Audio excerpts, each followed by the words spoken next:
Hello and welcome back to your favorite Bengals podcast. That's right, we're talking Bengals. We've taken a little bit of sabbatical. We are actually talking Bengals Lite tonight because it is just myself and Nick here.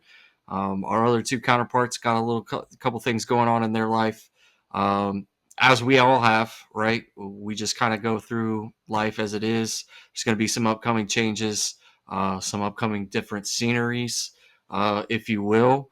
Um, Cat out of the bag. I'm moving back to the great Commonwealth of Kentucky at some point and be out of Alabama, and on to my next adventure as soon as the Army decides to cut me orders. Anyways, as without further ado, Nick, how we doing? We're back. So good to be back, man. I've missed this. I've missed you guys. I know we continuously talk all the time on the side, even with the sabbatical. But let's get down to it, man. We've had some crazy changes going on in the offseason so far. A little shakeup in the coaching. Obviously, we let Lou go. I think that's a no surprise to anybody, but given how the defense has played throughout the entire last couple of seasons. Nick, what are your thoughts, man? I think it was definitely not something that was surprising. Not as surprising as us not coordinating at all, our hats being exactly the same. About the only difference is how big my head is compared to how small your head is. Anyways, I got a, I got a medium large. What do you got? I got a large XL, and Oh I'm my! still stretching this bad boy out. Woo! Anyways, um, a little bit of fun tidbits about our head sizes. Of course, everybody wanted to know that. Anyways, Lou, Lou being fired. Who didn't see it coming? Your defense allows about 25.5 points per game. That's atrocious and embarrassing. And you're the leader of the crew, so obviously you're going to be the one who's going to get the boot. So I didn't see any surprise there. I do want to talk about who they replaced him with, but before we do that, Zach, I want to let you give us your take on Lou. I think it was necessary. There were some other coaching changes at skill positions and secondary. Actually, I think secondary is the only one that didn't change on the defense that I was kind of surprised didn't happen. But the linebackers, the defensive line, the offensive line coach, all getting shaken up. I think Lou, unfortunately, was the one that drew the short end of the stack. Um, I know we called for it at the end of the season a lot. That Zach probably needed to go as well, but you know, and now I'll rest on him. 2025. Um, if they don't at least make it back to the Super Bowl, I think Zach goes. I think even a nice AFC Championship run isn't going to save him a job because clearly something is not sticking. And the last man you can hold accountable to that would be the head coach. So I know we I have our kind of differences when it comes to Lou, but I'm actually kind of sad to see Lou go. But going on what you were saying, I'm ecstatic to have Lou Golden back. Al Golden, What did I say? Lou. Oh, yeah. See, Keep sorry. that in there. You're keeping that in there. You don't cut that No, out. we're not cutting that one. No, No, not at no, we're all. not cutting that at all. I Yeah, don't want to my skip bad. over what you just said though. I have a difference of opinion though when you're talking about Zach, and whether or not he's going to be coming back, even if we don't get a Super Bowl. Um, I think that as long as we make a deep playoff run, they'll give him another year. Yeah, I can see it, but at the same time, man, like Joe's gonna throw his hands up at some point, and that relationship between Joe and Mike Brown uh, is something special. I mean, Mike Brown pulls him off to the side after he hurts his calf at the beginning of the 2023 season, and pulls him on the card and be like, "Hey, brother, you're not gonna go." And so I think he has a pretty good relationship with the Blackburn and Brown family. And I think that his vocalness this offseason, I know we're going to get to that a little bit later, is going to be interesting. And I think it's got to be at least a to the Super Bowl. I'm not saying that they have to win it, but at least to the Super Bowl in order for Zach to keep his job.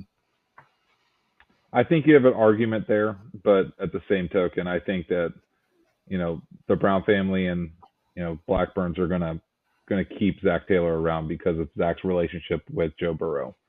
Uh, Joe has said on several occasions that him and Zach have a great relationship. He couldn't imagine himself playing for another head coach. So, I mean, to keep your star quarterback happy, he fired essentially every other key component except for Zach Taylor. That's absolutely fair. And I'm going to pose you a question before we move to a different topic. I know we threw it out there a couple times, on social media about Bill Belichick. If Bill Belichick doesn't take that job at North Carolina and he's still available in the, going in when the Black Monday, as they call it in the NFL, do you think Zach keeps his job?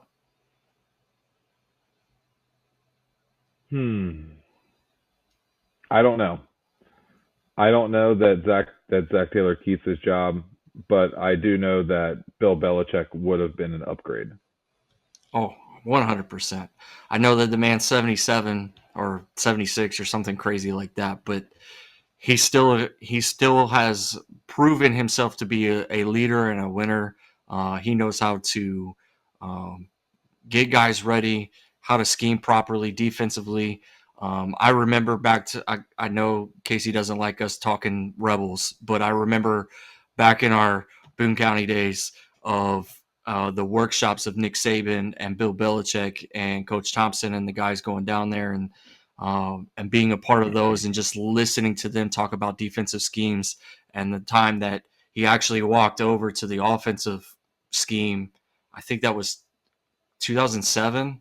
So it was right after, I don't remember what year it was, but I think it was 2007 when he came down here to Tuscaloosa and he's just like, and he started drawing on the wall. And he's like, this is how you beat this coverage. And it blew everybody's mind away at that coaching workshop. So I definitely agree that he would have been a great fit. And I think Joe would have benefited from that since he's already getting the keen likings to Tom Brady and his work ethic and the way he prepares for the game and the way he performs, really. So, anyway, um, you want to Yeah, go let's talk over about Al. let's go to Let's talk Al about Al. Golden. Al Golden. Al Golden, not Lou. No, commonly, I don't know. you know, I don't know about commonly Lou. mistaken for Lou Golden, but his name's definitely Al Golden. Uh, I thought you would definitely get that right because he came from none other than Notre Dame. Oh yeah, Um, absolutely. I mean, honestly, I am happy that we have him coming back because not only did he come from the Bengals, but he went to a successful college program, saw the talent in college. Now he's bringing the knowledge of the talent that he saw in college. Now he can bring that knowledge of the actual gameplay and seeing it on the field and take that to Duke Tobin for the draft. Say, hey Duke, Oh yeah. hey Zach, hey Katie, Mike, we need these guys who are going to come in and they're going to be performers coming in. And I think moving forward, I think that his experience being a defensive coordinator um, in college will also help because the pace of play and the type of play calls they're going to be called because of the quarterbacks that are now younger in the league. Like a Jaden Daniels, you have a Jalen Hurts. Um, I mean, you got to really not really even include Patrick Mahomes anymore because he's lost about 10 steps. But I mean, That's for we're going to Chiefs talk Kingdom out there. we're going to talk about that in just a minute. That's going to be our segue going in to the next topic. But I mean, you have Jaden Daniels, you have Jalen Hurst, you have quarterbacks that can run, they can throw, and they have pocket presence. And when you have that kind of a threat, the defense needs to be ready to defend against that. And I think that Al Golden, bringing his knowledge in from defending against that in college, I think that's going to be vital to Cincinnati's success coming up this year. No doubt. And I really appreciate Al Golden for what he did at Notre Dame, and the fact that Notre Dame had that stigma for a really long time where they can't win a bowl game, they can't beat the SEC. I mean, even Brian Kelly left to go to LSU because he felt like he had a better opportunity to make a national title run, and that blew up in his face. So if you can't tell that I have some bitterness for Brian Kelly, I know the people of Tuscaloosa will appreciate that, and I know everybody that it follows Notre Dame on and our podcast will agree with that too. Um, but he competed and he stopped Georgia. Now, granted, I know it wasn't um, who's the dude that just signed to Miami for like $15 million. Carson Beck. I know it wasn't Carson Beck, but he stopped Georgia. Georgia is a powerhouse in the SEC and has been for the last couple of years. A couple national title wins in there as well. They stopped them. They beat a really good Indiana team. Obviously, the money in the Big Ten has been able to allow them to keep up with the SEC, but they beat Indiana. Excuse me, I was going to say Iowa. I don't know why. Um, they beat Penn State, which was a phenomenal game at that. And what he showed, it was similar to what he learned with Lou. In my personal opinion, is that he learned how to go into halftime and game plan and manage what he was getting to. Yeah, You he was. know, No, I wasn't doing that to say speed up. I was saying he's able to game plan and feed off of what he learned in the first half to make those adjustments. Oh yeah, he's making those halftime adjustments, which Oh we yeah. saw late in that 5 game win streak with Lou, and then we obviously saw in 21 and 22 for those runs. But the last 2 years, I just don't know what happened. So I'm excited for that, and then he's going to be a key component for the guys in the linebacker core because that was what he coached when he was here when we went to the Super Bowl, which will be really nice to have that presence again. Speaking of Nick, what else you? linebacker crew, buy Jermaine Pratt. Oh. No love lost here, man. I think you can Buy. get some good trade capital for him for the draft. Go get some younger guys that are going to save you on the salary cap. Which again, as we work through the offseason, we can talk all that mess. Oh yeah. But yeah, but Upcoming in a couple weeks, we're definitely going to be talking about free agency. We're going to talk about who we'd sign, who we trade, who we'd let walk. Um, a lot of that's going to be coming up in the next couple weeks.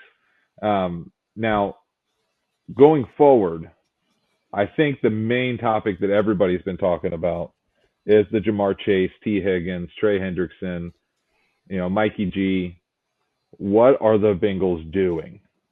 And I think I know I have my take on it, Burns, but really I want to hear your take first. so I still have the optimism that we can make a deal and bring back all four. And my opinion, solely, Mike's going to come in at a low price. He had an outstanding year. I think he fit well with the offense. He loves playing with Joe. He loves playing that. I think he's going to take a team friendly deal to come back. So that Mm-hmm. takes care of Mike. We heard Duke Tobin say today, because today is Tuesday. I know we'll get this out later in the week, but at the combine, Duke said, we're going to reward we're going to reward Jamar, and he's going to become the highest paid non-quarterback ever. Fine with that. How you do it, how you work that out, that is your lane and how you do that. Okay. I know we talk about salary caps and all the cap this and the cap that, whatever the case may be. I think with the cap going up to, what is it, 275, 281, somewhere in that that pay range, I think that actually benefits. Look, man, it's been a long day, and I know we're a little rusty. I apologize. Okay. Um, I'm only laughing because I was coming up with the same like word vomit that I couldn't come up with it either.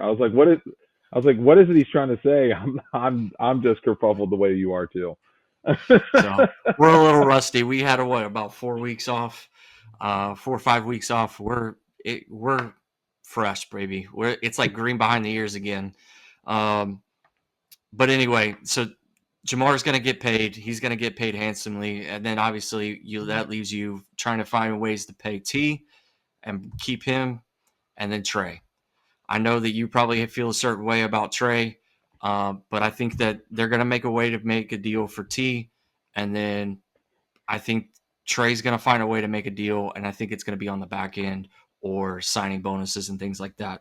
If you before I go to continue down my rant, Joe has been on numerous podcasts recently talking about the ways that you can make that happen, and he's far more intelligent on that stuff. So if you need to go YouTube Joe Burrow interviews and just go look and see what he did during Super Bowl week and all the interviews he did. Pardon my take, Dan Patrick, et cetera, et cetera. All right, Nick, go ahead.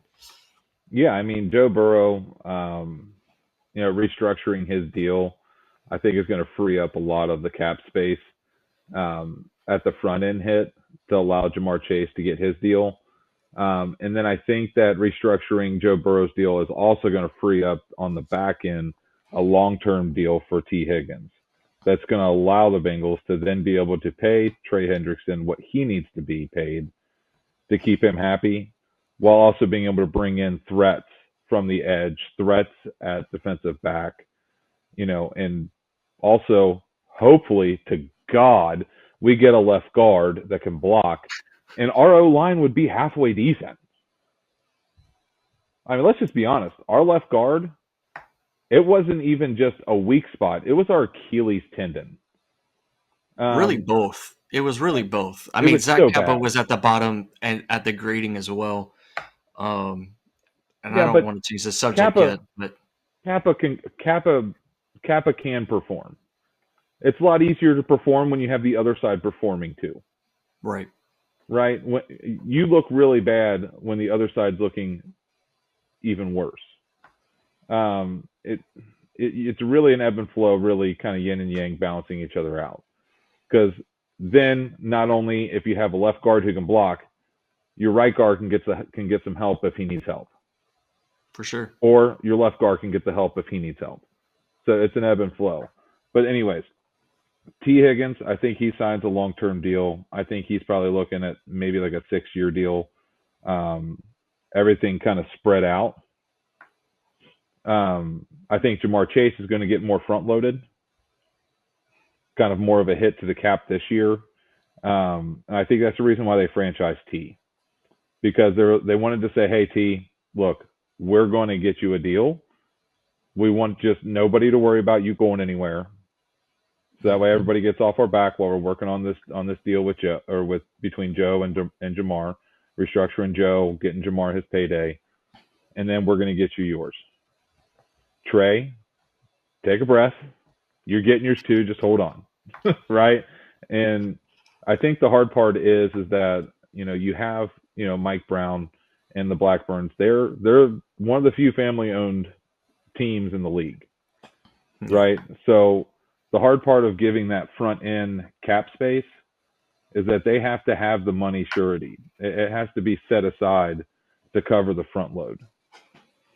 So I think that's going to be the hardest part about that kind of a deal. Now, if they do a lot of incentives with bonus or performance based, I can see Trey Hendrickson being paid very handsomely and T being paid very handsomely in the long run, Right. as long as they perform, which I don't see there being any problem with that. Well, you brought up a good point. You brought up T being franchise tag, and I didn't mention that. They legitimately started leaking that, hey, we're franchising him so that a way we can work out a long-term deal. I don't think it's going to be 6. I think 6 years is a little long because you're talking that's almost a 12-year career for a wide receiver 1, 2, depending on his setup. So I'm gonna go more so it's gonna be 4 years with an option for 5. But I do think it's gonna be more ebb and flow more so than it is gonna be Jamar's. Jamar's gonna get probably anywhere between 39 and 40 million. He's That's probably getting 40. Let's just be yeah, honest. He's probably getting 40 mil a year. I think T would probably be smart to take a 5-year deal with an option for a 6th year, because then at the very least, all he has to do is just be on the team. yeah. And then the right? other thing I want, yeah, and the other thing I wanted to bring up too about Trey that it refreshed my memory was he's also been on Interview Row too during the Super Bowl run.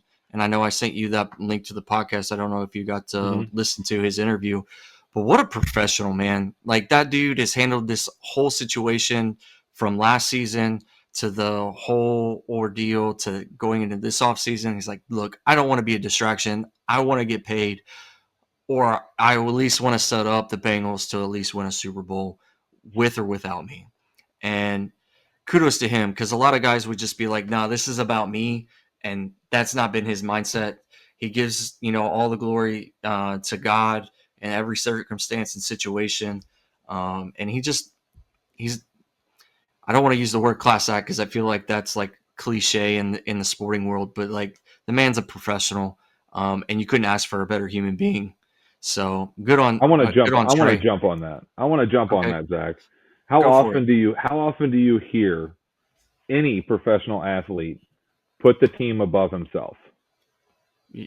How Not often do you often. hear that? It just, Not often. and on top of that, Trey Hendrickson is someone who goes out and performs day in and day out, as observed the past 2 seasons being a sack leader for the entire NFL. Yep. Right? I mean, that's 2 straight seasons.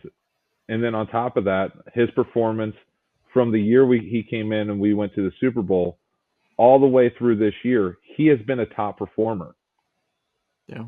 every single game he's been a part of. And he hasn't had his head get big or nothing. He's literally sitting there on all these interviews. I don't want to be a distraction to the success for this organization. Yes, Right. I want to get paid fairly, but I also don't want that to be a detriment to the team. That's the kind of Facts. guy that you want in your freaking locker room right here, right now, and you want to make a deal with him because Absolutely. he's putting the team above himself, and that's the leader you want. Well, I mean, we talk about it all the time, but like we get lost in the concept of you've got your franchise players and it's I, but this is a 53-man team.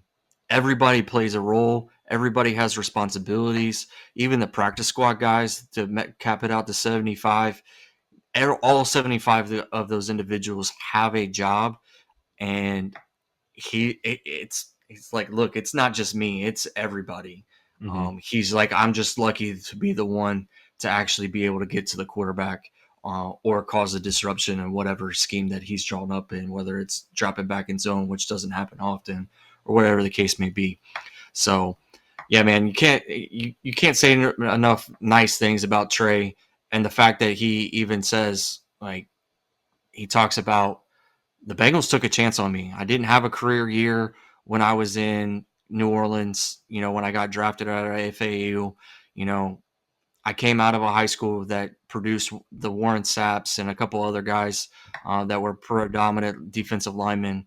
But he didn't go to he went to a power four. He didn't go to a power four, excuse me. So they took a chance on him. They paid him.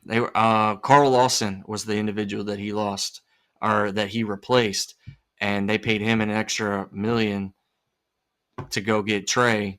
And everybody was kind of like, "Why are we spending an extra $1 million on this guy when we could have kept this guy for 16?" And it actually worked out because Carl Lawson ended up getting hurt and spent a bunch of time being injured. So you took a gamble, you won with it. Now you got to pay the man. Heck yeah, and I mean when the gamble pays off and he's performing like that, I mean just pay him. Now I do kind of want to run into a little bit of what I was talking about earlier between Al and the new hire, or not Nick Sirianni, Desai. Sorry, I was reading like the coach he was coaching under back in 23 when the Eagles went to the Super Bowl. Um, you know, let's just talk about Desai for a little bit because not only that, he's going to work well with Al, Mm-hmm. right? They're going to work well because both of them are linebacker coaches. They both do really well. Desai did really well as a defensive coordinator, hence at the 10-3 record when he was in Philly, and then they replaced him with Patricia, who ended up losing the Super Bowl for him. But Well, between that and the referees, but let's just be honest. Um, but yeah, I mean, seriously, I mean, between Desai and Al Golden, I think our defense and defensive scheme. I think it's going to be a lot more successful this year. It's one of the few years in a long time. It's a year that I can't remember looking back that I'm actually kind of excited for the Bengals defense because I think that this year moving in, just by the coaching moves alone, that we have a good chance to be a top 10 defense all year. And think about how dangerous that is for Cincinnati. Mm-hmm. Just think about that. Joe Burrow, the best performing quarterback in the league, bar none. Patrick Mahomes goes out and chokes in the Super Bowl because he didn't have the referees in his pocket. Because everybody finally called, like everybody in the nation called out how bad the refs usually call games for the Chiefs, and finally the refs were like, okay, we got to stop. And then, I mean, yeah, okay. What's his name from the Ravens? I can't remember. Long day. You know what I'm talking about. The Ravens quarterback. Baltimore Ravens quarterback. Oh, Lamar Jackson. Yeah, Lamar Jackson. Yes, he's a stud athlete, but he doesn't have the accuracy. He doesn't have the composure that Joe Burrow does. Joe Burrow's in command of the game. He's playing chess when everybody else is playing checkers. And on top of that, when we're able to keep Mikey G, T. Higgins, Jamar Chase, you're guarding two wide receiver ones on top of a tight end who's actually a slot receiver. And then you actually have to cover another receiver on top of that, a wide receiver 4, and potentially a running back coming out of the backfield or another tight end on the other end. I mean, that's five receivers that a defense has to cover in open space. You draw up those routes properly, it's going to be difficult, if not impossible, to be able to cover everybody, and someone's going to be open. Essentially, the only hole that I see that needs to be filled is the left guard. The left guard on offense. And then moving forward, bye-bye Pratt. We'll bring in somebody to replace you. They're going to do just as good, if not better. You can't really get worse. And we're fine. Like our defensive backfield, they were young last year. At the end of the year, they started performing. Right? Yep. I mean, you just they had to grow up. Yeah, you put the right scheme in place for these young guys coming in. On top of that, you have an offense, the same powerhouse offense that you had this past year moving into 2025. Dude, we're coming out of the bat 5-0 instead of 1-5. Yeah, it's got to have a hot start in 2025, man. It's funny that you mentioned guard and secondary because out of the three things I wrote down guards because I wanted to circle back to it, and then I wanted to circle back to the secondary. So I'm gonna go with the guards first. And I know we've kind of touched on free agency a little bit, but how hilarious is it that one of the free agent names at the guard position is none other than Kevin Zeitler about coming back to Cincinnati? I was like, wait, didn't we let him go? We let him go for a reason. See ya, right. bye, And don't come back. now, granted, he did really well with the Lions, and he kept them going and kept the running schemes and things like that. He worked really well in that Ben Johnson offense. But I think I kept reading a couple other things is that he could potentially end up in Chicago and follow Ben Johnson there. So I think we got to go younger, man. I don't think going to get an older guard in the free agency like that, like Kevin Zeitler. I think it needs to be somebody younger and a little bit more cost efficient, getting it from the draft.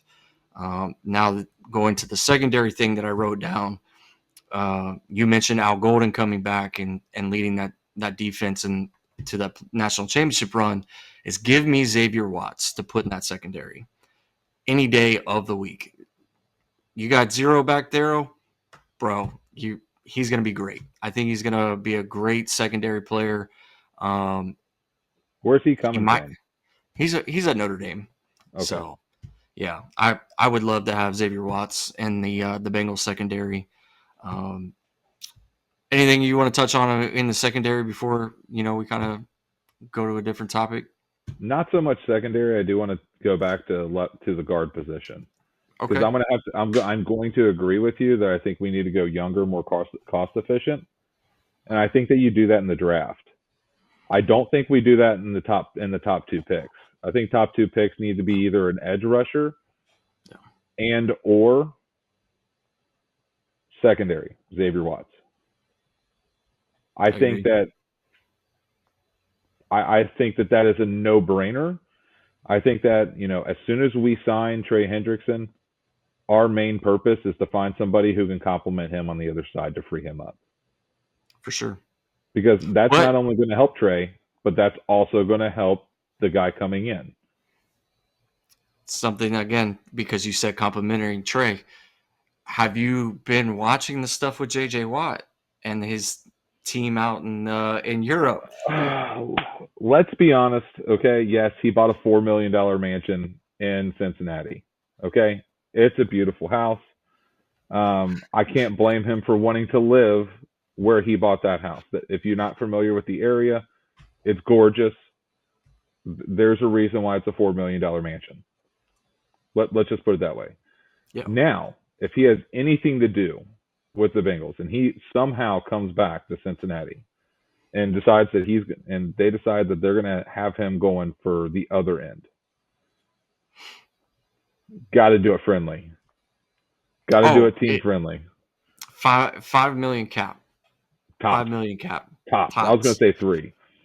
Yeah. I Let's cover the cost of your mansion. So 4 grand. Yeah, 3 to 5 million. Hey, we'll pay for your house. You do the best that you possibly can and keep freeing up Trey, and let your brother just continue to lose out on that sack title every year. I'm excited. I'm a big JJ Watt guy. I followed him while he was with the Texans there for his entire career. Um, I think JJ's a workhorse, right? All the Watt brothers are all workhorses. That's why they have played at a high level their entire lives. So I think that'll be exciting. It'll get the fans going. So fingers crossed that actually happens. Who knows? Who knows? Yeah, we'll We'll see. find out. We'll find out. Come I August, don't we'll know. know. Well, how many more games? I don't even know how many more games that his team has out there. But that would be freaking crazy because he did come out and say that he was gonna uphold his end of the agreement if he doesn't allow the goalkeeper doesn't allow another goal the rest of the season. So I mean, there's only like 1 or 2 more games left. I mean, so you're telling me there's a chance? Yes, sir. Zach, there was one topic that was burning you. What is it? Uh, it's a sore subject, but it's Let's hit Jermaine it. Burton. Jermaine Burton. The man is. I know everybody's been beating this to a dead horse out there, but we've been off for 5 weeks, so we've got to talk about it. He's about to get evicted from his second apartment complex. That's just craziness. Um, I know we took a chance on him, bringing him in here. I was excited. I thought he had an opportunity to really grow up, and I thought he was going to be a great fit and a great fit in the slot. And it just hasn't happened, man. And it's unfortunate. You hate to see it, especially for somebody. I think he's like 22 or 23. I hope he figures it out. I don't think he's going to figure it out in Cincinnati. So I think he's going to be one of the ones that we let go, unfortunately. Um, I'm gonna have to agree, didn't dude. Go ahead. I interrupted you. No, I was just gonna say, you swing for the fences. You think you get a steal in the draft, and you're excited to bring a guy like that in because he's super talented, but he just can't get out of his own way. That was all I was gonna say. Yeah, I mean, I was gonna kind of hit on that too. I thought he had a high ceiling, but of course he was throwing rocks in a glass house. Um, I mean, it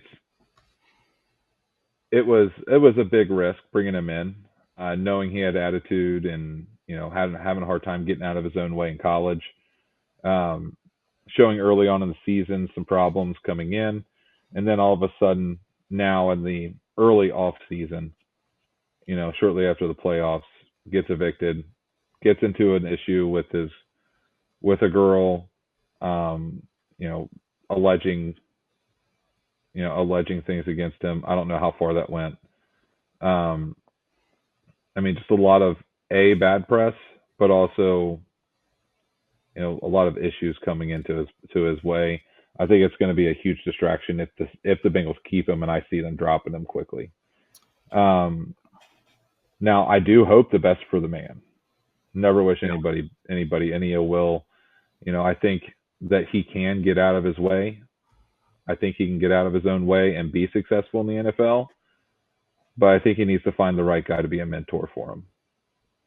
Yeah, again, I know everybody talks highly of Zach Taylor, but I don't think Zach Taylor is the appropriate coach for Jermaine Burton. Um, he needs somebody a little bit more aggressive to tell him to get his head out of his fourth point of contact. So He needs it's like a just, Dan Campbell. yeah, he's got to go somewhere. I think you can trade him, get some low draft capital, fourth, fifth round, maybe a sixth. Um, and again, he does have a high ceiling still, but he's just got to be able to get out of his own way. Exactly. Exactly. I was hoping he was going to be like Chris Henry, get out of his own way, come out and be just a beast. I mean, because when he was on the field, I mean, he was a stud, but Yeah. he had to get there. Think about it this way, because you brought up Chris Henry. Think about all the distractions the Bengals had early on in the Marvin Lewis era. My goodness, I cannot speak tonight. Have a Uh, day today, Burnsy. Man, I need some cervezas or something, man. Um, but yeah, just those early years. You remember, like Delta O'Neal and gosh, I'm mind blanking on the linebacker. Not Perfect. to keep no No. before Simmons. perfect. No, I can't think of his name. This is where I need Tim. Shout out to the guys at the Riverfront. What year was this? You're thinking? Like 4, 5, 6 middle linebacker. I literally just mind blanked on his whole name, and Hold this is on, I'm bad looking that it we're up. doing this. Yeah, look it up for me while I continue on. But like you said, Chris Henry, Delta O'Neal, um, Tikio Spikes there for a little while. At the end of his run in Cincinnati was a little rough. Um, Justin Smith was doing some crazy stuff there in his own personal life that doesn't get talked about enough. Um, who else? There was we just had a lot of distractions because guys were just getting arrested at DUI and things like that. Did you find it? Landon Johnson. Nope. That was 2004. Gosh, I don't know. What was the name of that linebacker that we always had issues with? But then you look at the Andy Dalton era, right? We get out of the Carson Palmer era, and we go into Andy Dalton's era, and it's a little bit more structure. It's Marvin's team. Nobody's trying to do anything extra except for, like you mentioned, Vontez Burfict. That man was just a psychopath. It's fun to watch at times, um, and I'll leave it at that. But we haven't Odell had that. Thurman. Odell Thurman, thank you. Golly, man, I wanted to say Thurman earlier, but I was like, man, that's not right. So I'm just going to keep stumbling over it and think about it some more. But yeah, I'm just gonna Odell sound like an Thurman. idiot. Yep, absolutely. What else would you expect from me? I go by my last name for crying out loud, you know. So, but yeah, we just haven't had that much in the Zach Taylor era. God, man, I cannot speak tonight. Um, and this is really our only distraction, right? Yeah. You've got you, you've got Burton in the way. You've got a couple contract disputes, but everybody's handling it professionally.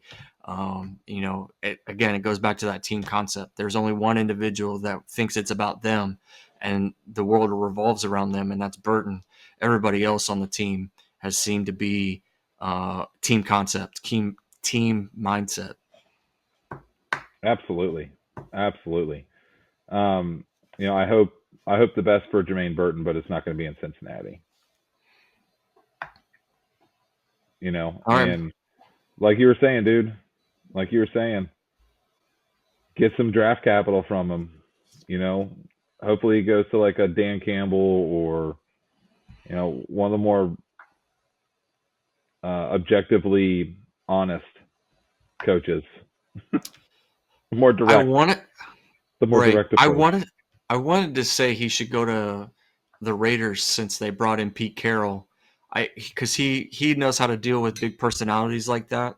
But at the same time, I don't know if Vegas is the right environment for him. No, That just sounds like trouble. no. Um, Vegas is hard for the good people, like the people who don't have any problems. yeah. And then Um, you bring someone who's already having those problems to Vegas, it's just going to make it even harder. Look, another one that just came to mind is because they just brought him in, is New England. You know, I know they want T really bad, but I mean, Burton has the potential to be a one for you. He has that kind of potential. And again, mind blanking on names tonight, but whatever their new head coach is, he came up under Bill Belichick. So there's a good possibility he can keep him in line and be stern on him and keep him, walk the straight and narrow. And it's in New England. Yeah. I mean, Boston's kind of crazy, but I mean, It's a it's different better. kind of crazy than what we have Yeah, around here. that's for sure. So, All right, man. Burnsy, what other Oh, kind go of ahead. topics did you have? Brother, I didn't have a whole lot going on, man. I know I had a couple other ideas that I wanted to talk about, but they've already spaced me because we went knee deep in the weeds on the other stuff that I wanted to talk about. I think it's going to be a fun, exciting offseason. I think once we start seeing players get paid, it is kind of annoying, in my personal opinion, that we keep paying the special teams guys before we pay the big players. Like, I know we're trying to make room and things like that, and Rico deserved to get paid, but I think he should have been, down the road a little bit. So, I think they um, were just trying to get the smaller contracts out of the way so that way they could try to finagle the money and figure out what they had. oh yeah, for That's the only sure. thing that makes sense. I have a But question because you brought up special teams. okay, go for it. McPherson, does he have a job still? I think he does, man. I don't think the injury uh, was as sudden as everybody made it out to be. I think he was injured a little bit earlier. I just think that he was underselling it until it got progressively worse. You, Coach Floyd used to tell us all the time, you're either hurt or you're injured. I think he was trying to play through the hurt, and then it caused the injury, Yeah. which caused him the rest of the season. I think Cade York played great down the stretch. I know that there was a couple of them. You're like, come on, brother. Like, this is why we brought you in here, is to make these kicks and make these PATs, and But at the end of the day, you got Joe Burrow. Cade York was on that Super Bowl or the national championship team down there at LSU, so he has that close relationship with the LSU boys on the team. But I don't think that you pay Evan McPherson $16 million, and just because he gets injured halfway through the year that you just let him walk or you let him go or anything like that. I mean, then again, we cut Elliott after we drafted him and said that's why you draft a kicker, and he goes and wins a Super Bowl for the Eagles. So Well, I do want to talk about the Super Bowl for just a minute. okay, go for it. All right. We finally got a chance to see the late, great Patrick Mahomes play when the referees are not calling game changing penalties for him. Yeah, And that's what happens. The yeah. Bengals, I can't remember if we beat the Eagles this year or if we should have or whatever. But the Bengals played the Eagles so much closer if we did lose. So much closer. We didn't. I was home for that game, and Yeah. I went and watched it with Tim, and that was not a good game to watch. I actually started watching the Browns game and watching Jameis do his thing because it was that bad. Now, We just couldn't stop him. well, the problem is that our defense sucked so bad. That's Um, not wrong there.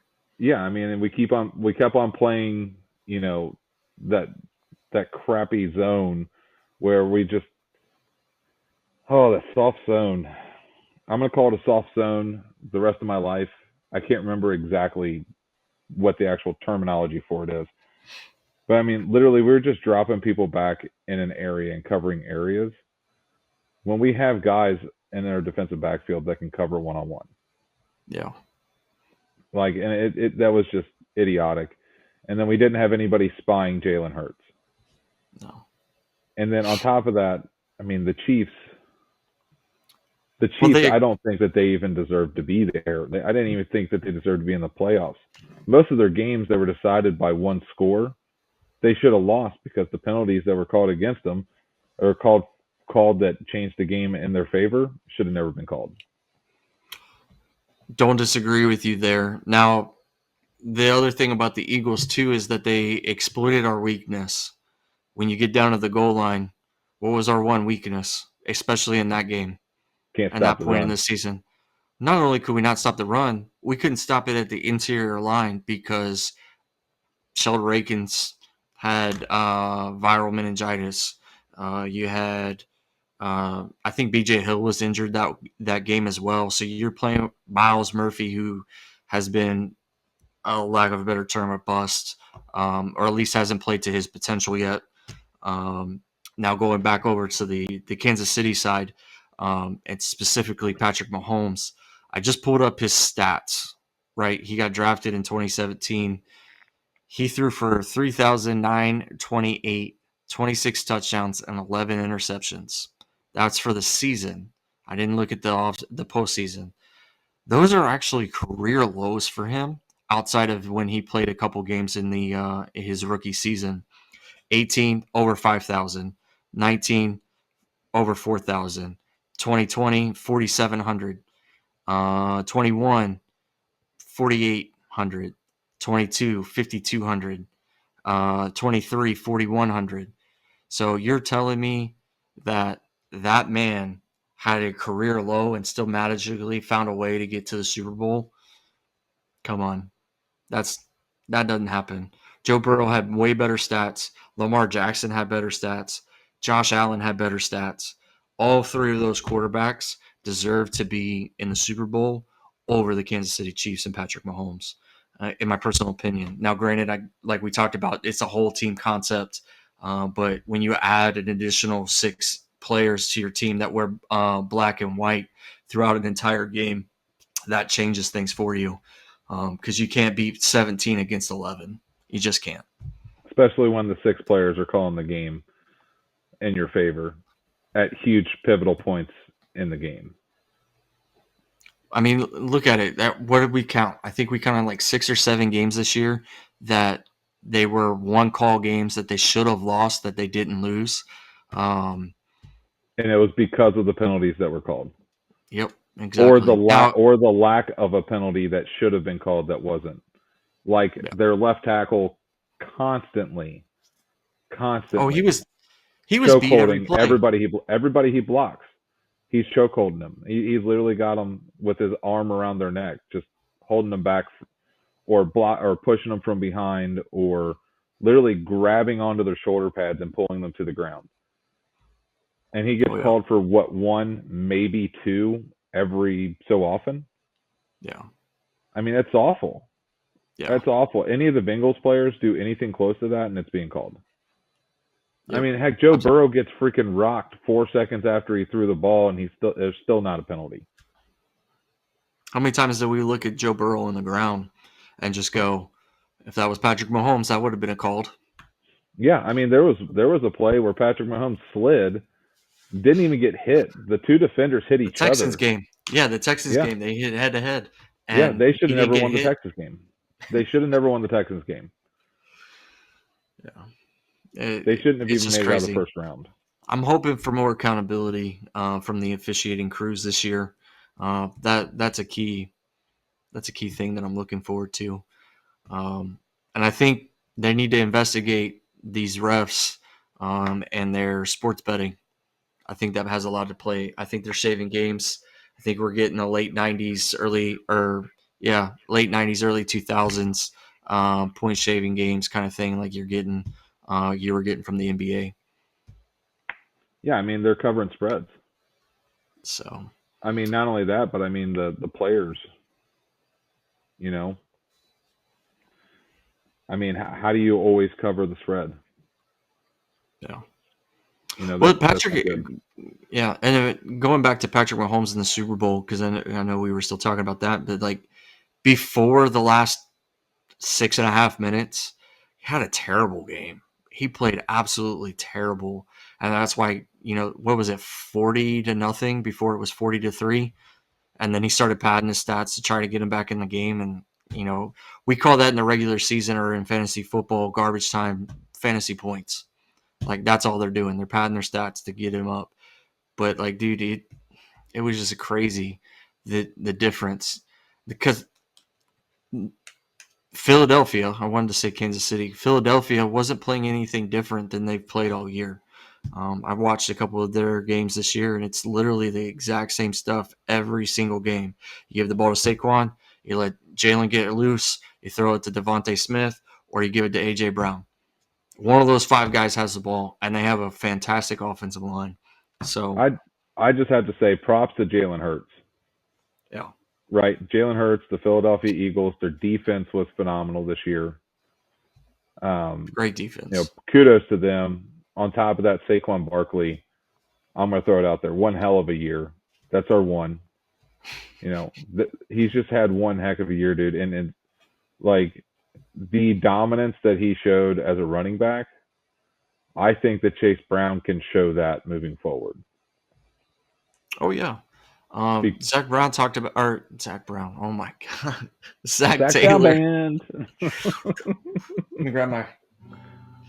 Um, Zach Taylor um, had said today at the combine during his interview that he's expecting a big year for Chase Brown.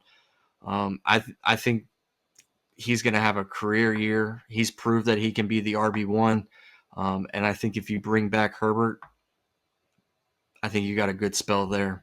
Um, so we'll Yeah, just I see what mean, happens. We got a long off season. I mean, shoot, it's only the last week of February. The league hasn't even started yet. like we mentioned throughout the whole podcast. Essentially, there's only a couple places where I think we could fill holes, but for the most part, we filled the main holes that we need to fill, and that's defensive coordinator, offensive line, coach, the coach. Yep, You know, coaching and leadership. That's what this team needed. and I think that as long as we can make those deals happen, let's get into our final thoughts. My final thoughts is I appreciate you guys checking us out again. I know it's been a while. Um, if you don't follow us on our social media, we are on Facebook, X, TikTok, the YouTubes, Instagram, Threads, all that. You can find us at Talkin_Bengals. There is no G in Talkin because we're from Kentucky. So it's just what it is. You can go check out our merch. You can go to talkinbengals.com. Check out all of our stuff on our Etsy store. Um, there's some good products out there. We even got slaps, t-shirts, hoodies. We put couple hoodies out there. So go ahead and hit like, follow, subscribe, buy all the stuff that you want to buy. So that way we can keep this program going. And hopefully in the next couple of weeks, Josh and Casey will be back and talking with us. Nick, take us home. Yeah, I'm gonna kind of feed in on the Etsy store and talkingbengals.com.